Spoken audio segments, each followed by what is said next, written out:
right, welcome to the Wrestling Still Cool podcast. This is Cam, and that's Mark. Howdy. What's up, y'all? Appreciate you joining in. I do the same lead-in. I was wondering if you weren't going to say anything. All right, so this is a retro review. We're doing 1994 SummerSlam. I usually write down where it came from. I actually didn't write it down this time. One of the things I thought was kind of odd about this one is I wrote notes. I wrote notes. I didn't write down where it came from. Oh, No. I usually do the town that they came from. That's what I was mentioning. I want to say Chicago. It was Chicago. Okay, I had to look it up real quick. Yeah. I heard the Savage on their open saying. Chicago, okay, so I was going to lead into that. When I heard Savage's music, I'm like, oh, okay, he's an announcer? That's. I did not realize it was 1994. I thought it was much, much later. Although it kind of makes sense he was an announcer because he did jump to Nitro shortly thereafter. Yeah, he was. He didn't have much time left after announcing. He moved on, but I liked him being a more commentator too. Yeah, he has the voice for it, and he was not a bad host at all for SummerSlam. No, it wasn't great. Yeah, it was kind of jarring for me because I have heard about Savage being on commentary. I haven't really heard much of it, but it was like, man, I remember this dude doing elbow drops in the 90s and the late 90s, and here he is just holding a mic. He has the voice for it. I mean, he has a great recognizable voice, especially for like the Slim Jim commercials. But yeah, he brought us in. And then we have Vince McMahon and Jerry Lawler on commentary. I've always liked Jerry Lawler. Sorry? I enjoyed their team, their commentary team. I do. Enjoy it. I do, but hearing Jerry without JR is super weird. They go together like peanut butter and jelly. So it was. So what? It's different. It's definitely different. It was just. I just really wanted to hear JR at that point. So the first match we have is the Head Shrinkers, which had Rikishi in it, Fatu, and I can't remember the other guy's name. Versus IRS and Bam Bam Bigelow, part of DiBiase's group. What did you think of this? Sika, yeah, that's right, Sika and Fatu. So what did you think of this match? I thought it was I need to get my darn holy crap. Oh, there it is. I thought it was it was a good opener. It was cool to me. I mean, had some good moves and good athleticism and everything. It had a good story to it, especially with Ted DiBiase on ringside too. Yeah, I dug that. You gave it a 5? Okay, I actually gave it a 4. I did enjoy DiBiase and Captain Lou Albano on the outside. It's just I thought there could have been more, especially given the fact that IRS, Bam Bam Bigelow, and the Head Shrinkers, which they usually put on really good matches. It was one that didn't really keep my attention too great. Yeah. It just kind of felt like they're going through the motions, but either way, so you gave it a 5, I gave it a 4. So the next thing that they go into, and I actually really enjoyed this throughout the night, they had Leslie Nielsen trying to find the real Undertaker. Yeah. I'm a big fan of Leslie Nielsen movies. I liked the Naked Gun movies, Airplane. I actually have a vampire movie on Google Movies that stars him.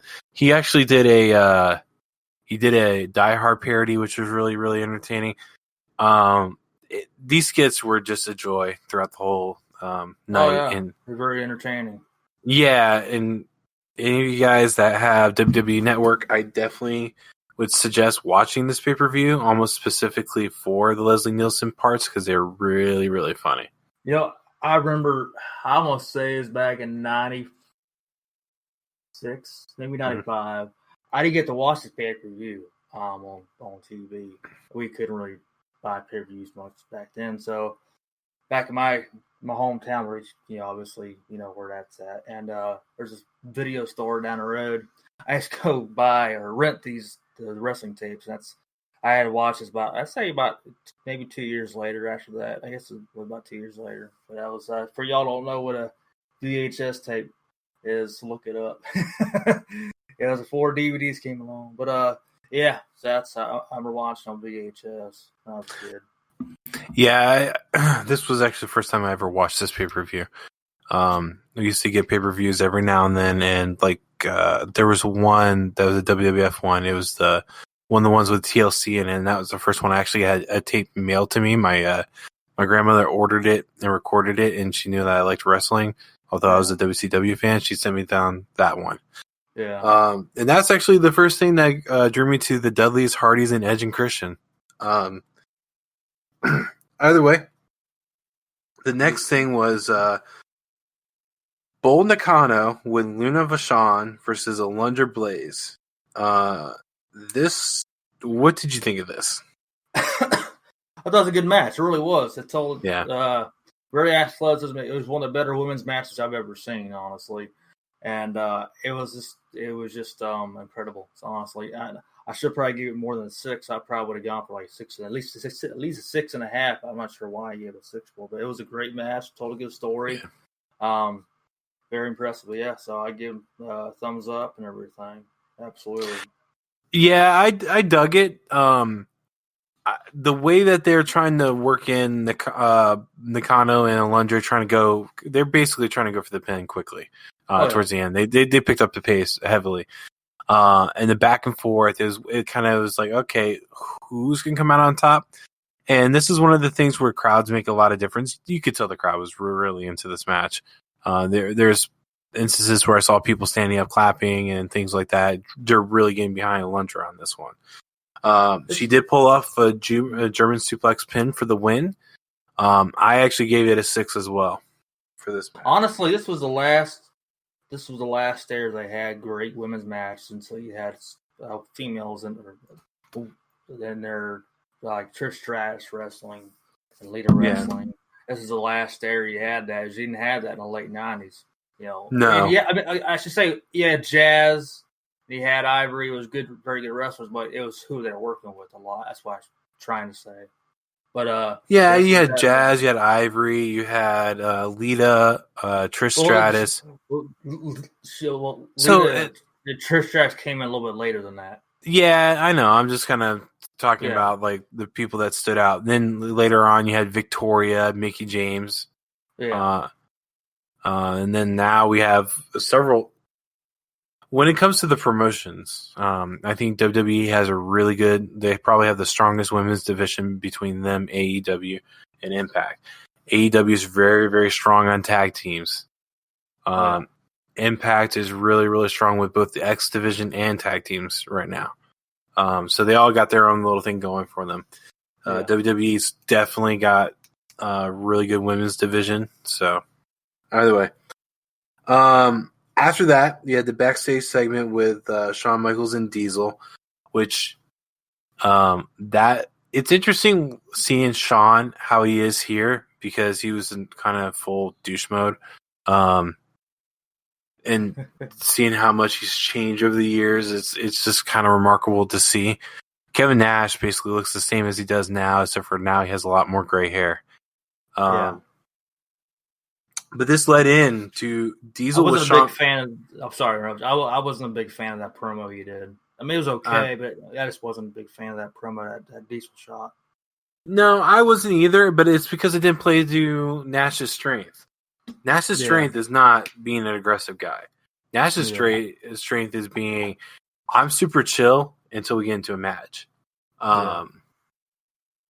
But either way, this led into Diesel with Shawn Michaels versus Razor Ramon with Walter Payton. Which I'm going to ask you, when did that happen? When did Walter Payton start hanging around with Razor Ramon? That same year. Same year? So I don't know, like personally, but I mean, like their personal lives. I mean, in the WWF, it was that same year. It was more the celebrity kind of angle going on there. Mm-hmm. Yeah, and when it came to this, I'd never seen that before. I will say, like this match is when I noticed the entrances that they had the kind of like shadow sheet roll up and let people walk through. I really, really dug the entranceway for SummerSlam for this pay-per-view. Yeah, absolutely. But this one was the main one where I noticed exactly how it was set up. It also looked like the way the entrance was set up. I know they weren't in New York, but it kind of reminded me a little bit of was it the Royal Rumble one? Yeah, in Madison Square Garden. Yeah. It kind of reminded me a little bit, not like big, but it was just kind of get that resemblance of it. But anyways, that match was a good match. It was one of those told a good story. They had the outside, with Shawn and Walter, and it was good. I gave it a 7, and it also Go ahead. Go ahead. What were you gonna say? Oh, I'd say it led into more story with Shawn and Diesel. Yeah, it did. So this was kind of interesting for me. So I told you what one of my favorite matches were of all time, right? I think you did. My remote will remind me. Scott Hall versus Kevin Nash on Halloween Havoc. Yeah. There is weird parodies between these two matches. So, like in this one, Razor Ramon threw the toothpick at Diesel to kind of get a jump on him. He did almost the same thing with Halloween Havoc, except for he threw a drink in Nash's eyes and started doing basically the same thing. Yeah. Well, throwing a toothpick in the face, that was a usual thing from him in WWF and WCW. Yeah, it was. It was just I was watching this, I'm like, man, this really reminds me of Halloween Havoc. Which is not a bad thing. It just shows that they had good chemistry. I'm sorry, one more time. Yeah, he usually threw it in the face when he was a heel, I should say. Right. Yeah. That wouldn't be a face thing to do. So one of the things I noticed is that you had Shawn Michaels trying to cheat by taking off the turnbuckle pad. Now, there's a thing that happened here that I absolutely found entertaining. Basically, the ref finds that the turnbuckle pad is empty. He blocks Diesel from throwing Razor into it. And he stands in the way. But as soon as Shawn Michaels gets on the thing, he goes, "Oh no, I got to go to Shawn Michaels now," and he throws him in the way anyway. It's like, well, why'd you stand in the way in the first place if you're just gonna be drawn away by someone standing on the apron? Yeah. There is that. There was a really bad top rope bulldog. I don't know if you saw that, where Razor went for a top rope bulldog onto Diesel, and they just landed awkward. I thought it looked kind of all right. That's the same one, yeah. The same bulldog. It looked all right to me. But I mean, so, I guess if you watch it again, watch how Diesel landed. It did not look good. It looked like he could have actually got really hurt. Let's look at it. So there's something else that happened where Shawn Michaels basically goes for the super kick and he hits Diesel. Yeah. Shawn Michaels flip out instantly reminded me of the WrestleMania that was between Triple H and the Undertaker when Shawn Michaels was the referee, and he hit Undertaker with the Sweet Chin music, and then when the Undertaker kicked out, he basically freaked out, went to the corner, and started crying. Yeah. Same kind of toss back to it. But Razor wins and he's Intercontinental Champion. This was 7 out of 10. Razor Ramon had probably one of the best Intercontinental Championship reigns. I don't know if it stemmed for this one, but in general, he was synonymous with the Intercontinental Championship. I thought that they had. It must have happened a different night. I swore that sometime after that match, I thought that Diesel went to the back of the locker room and cut a promo on Shawn after that. It may have been a different event then. I just remember I thought that it was that same event, but it must have been something else. It must have been a different show later on. Yeah, he did the promo on Shawn, kicking your ass kind of thing. Mm-hmm. Yeah.